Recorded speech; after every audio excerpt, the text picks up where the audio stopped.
Hello എല്ലാവർക്കും നമസ്കാരം. അപ്പം നമ്മുടെ പുതിയൊരു വീഡിയോയിലേക്ക് എല്ലാവർക്കും സ്വാഗതം. അപ്പം ഞങ്ങളിന്നൊരു അഡ്വഞ്ചർ ട്രിപ്പിന് പോവാണ്. നമ്മുടെ നരിമട കേവ് എന്നൊക്കെ പറയും. അപ്പോൾ അത് എവിടെയാണ് എക്സാക്റ്റ് ലൊക്കേഷൻ? പാലക്കാട് ഡിസ്ട്രിക്റ്റാണ്, പക്ഷേ മലപ്പുറത്തിൻ്റെയും ബോർഡറാണ്. കുളുക്കല്ലൂർ ഒരു ആനക്കൽ ഭഗവതി ടെമ്പിളിൻ്റെ ഒക്കെ അടുത്തുള്ളൊരു കേവാണ്. ഫുൾ പാറകളാണ്. ഇപ്പോൾ മഴക്കാലത്തൊക്കെ പോവുകയാണെങ്കിൽ നിറയെ പുല്ലും നല്ല പുല്ല് വളർന്നിട്ട് നമുക്ക് ആ വഴി കൂടെ നടക്കാൻ പറ്റില്ല. പക്ഷെ ഇപ്പം പാറകൾ മാത്രമേ കാണാനുള്ളൂ, വലിയ പടുകൂറ്റൻ ഭീമാകരമായ പാറകൾ. അപ്പോൾ ഇതിൻ്റെ ടോപ്പിക്ക് കുറേ വഴി കൂടെ നമുക്ക് ചെല്ലാം. ഞങ്ങൾ ഓൾറെഡി ആൾക്കാർ നടന്ന് വഴി വെട്ടിയ വഴി കൂടെയാണ് പോയിട്ടുള്ളത് കേട്ടോ. കുറച്ച് പ്രായമായവർ ആണെങ്കിലും കഷ്ടിച്ച് കയറാം, കുഴപ്പമില്ല. ഈവനിങ് ഒക്കെ സ്പെൻഡ് ചെയ്യാൻ പറ്റുന്ന നല്ല അടിപൊളി ഒരു അഡ്വഞ്ചറസ് പ്ലേസാണ്. ഒരു 5 to 7 ഒക്കെ ഉള്ളിൽ നമ്മളവിടെ എത്തുകയാണെങ്കിൽ നമുക്ക് സൺസെറ്റൊക്കെ നല്ല ബ്യൂട്ടിഫുള്ളായിട്ട് കാണാൻ പറ്റും കേട്ടോ. അപ്പോൾ ഞങ്ങളൊരു എത്തിയപ്പോഴേക്കും ഞങ്ങൾ ലേറ്റായി, 5:30-6 മണിയൊക്കെ ആവാറായിട്ടുണ്ട്. ഞങ്ങൾ എത്തിയപ്പോഴേക്കും ഇരുട്ടാവാൻ തുടങ്ങി. അപ്പോൾ ഞങ്ങൾ സ്പീഡിൽ കയറിപ്പോവാണ്. കുഴപ്പമില്ല, നമുക്ക് കുറച്ച് നേരമൊക്കെ സ്പെൻഡ് ചെയ്യാൻ പറ്റിയൊരു സമയമാണ്. നല്ല ബ്യൂട്ടിഫുൾ സീനറി ഉണ്ട്. ആ കാണുന്നതാണ് കുന്തി റിവറാണ് അത് കേട്ടോ. നമുക്ക് ടോപ്പിൽ നിന്ന് നല്ല വ്യൂ ആണ് റിവറിൻ്റെ.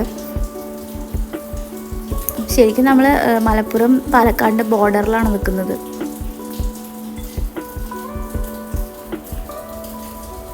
ചെറിയൊരു ട്രക്കിംഗ് എന്നൊക്കെ പറയാം, അത്രയേ ഉള്ളൂ. നല്ല ഫാമിലിയൊക്കെ ആയിട്ട് വരുമ്പോൾ നമുക്ക് എൻജോയ് ചെയ്ത് പോകാം. പിന്നെ ഞാൻ പറഞ്ഞ പോലെ കുറേ റൂട്ടിൽ കൂടെ പോയാൽ നമുക്ക് മുകളിലെത്താൻ പറ്റും. ഞങ്ങളിതാ ഓൾറെഡി വെട്ടിത്തെളിച്ച വഴി, ഇതാണ് വെട്ടിത്തെളിച്ച വഴി, അതിൽ കൂടെയാണ് നടന്നു പോയത്.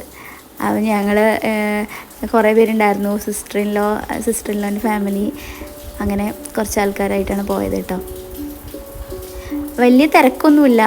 ആൾക്കാർ ഇങ്ങനെ ലോക്കൽ ആൾക്കാരൊക്കെ ഉണ്ടാവില്ല, അവിടെ തന്നെ കേട്ടറിഞ്ഞ ആൾക്കാർ, അവരൊക്കെ കുറച്ച് പേരുണ്ടായിരുന്നു. അല്ലാതെ നമ്മൾ വലിയ ക്രൗഡഡൊന്നും അല്ല. നമ്മളെപ്പോൾ പോയാലും അങ്ങനെ വെയിറ്റ് ചെയ്യേണ്ട കാര്യമൊന്നുമില്ല. ഞങ്ങൾ കഷ്ടപ്പെട്ട് ഈ വലിയ മലയൊക്കെ കയറിയിട്ടാണ് പോയത്. അപ്പോൾ അവിടെ ഒരു ചെറിയ വഴി ഉണ്ടായിരുന്നു, അത് ഞങ്ങൾ കണ്ടില്ല.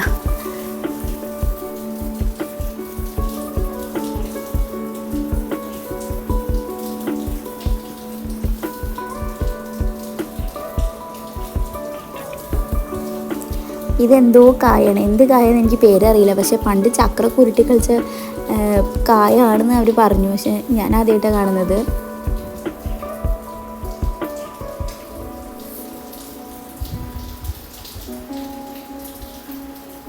അങ്ങനെ അവസാനം ഞങ്ങൾ ടോപ്പിലെത്തി. എൻ്റെ ആര്യൻ ഭയങ്കര എക്സൈറ്റഡ് ആയിരുന്നു. ആര്യൻ എവിടെ നിന്നോ ഒരു പേപ്പറൊക്കെ എടുത്തിട്ടാണ് വന്നത്. ആ പാറയുടെ മുകളിൽ നിന്ന് പ്ലെയിനാക്കി വിടാമെന്നൊക്കെ പറഞ്ഞിട്ടാണ് എടുത്തത്. പക്ഷെ ഇറങ്ങുന്ന വരെ ഞങ്ങൾ പ്ലെയിൻ ഉണ്ടാക്കിയില്ലെന്ന് മാത്രം. ഞാൻ പറഞ്ഞില്ല, അത്ര ക്രൗഡഡ് ഒന്നുമല്ല, കുറച്ച് ആൾക്കാർ അവിടെ ഇവിടെയൊക്കെ ഉണ്ട്. പക്ഷെ നല്ല ബ്യൂട്ടിഫുൾ വ്യൂ ആയിരുന്നു. നമ്മൾ മേലെ നിന്ന് നോക്കുമ്പോൾ നല്ല അടിപൊളിയായിരുന്നു വ്യൂ. റിവറും ആ മൗണ്ടനും സൺസെറ്റൊക്കെ കാണാനാണെങ്കിൽ നല്ല ബ്യൂട്ടിഫുൾ ആയിരിക്കും. ഞങ്ങളങ്ങനെ അധികം ടൈമൊന്നും സ്പെൻഡ് ചെയ്യില്ല. ഓൾറെഡി ഞങ്ങൾ ലേറ്റായി വന്നപ്പോൾ. അപ്പോൾ ഞങ്ങൾ തിരിച്ച് താഴെ എത്തുമ്പോഴേക്കും ഇരുട്ടാവും. അപ്പോൾ ഞങ്ങൾ കുറച്ച് നേരം അവിടെ ടൈമൊക്കെ സ്പെൻഡ് ചെയ്ത് കുറച്ച് ഫോട്ടോ ഒക്കെ എടുത്തിട്ട് വേഗം തിരിച്ചിറങ്ങി.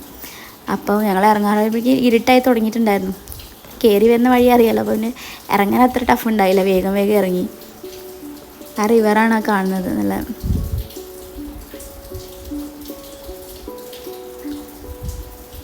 മാളു ഭയങ്കര എക്സൈറ്റ്മെൻറ്റ്. മാളുവിന് വ്യൂ ഒക്കെ കണ്ടിട്ട് നല്ല ഇഷ്ടമായി. നല്ല കാറ്റടിക്കുന്നുണ്ടായിരുന്നു ടോപ്പിലായതുകൊണ്ട്, അപ്പോൾ അതൊക്കെ ഇഷ്ടമായി. ഇത് കുറുക്കന്മാരാണ്.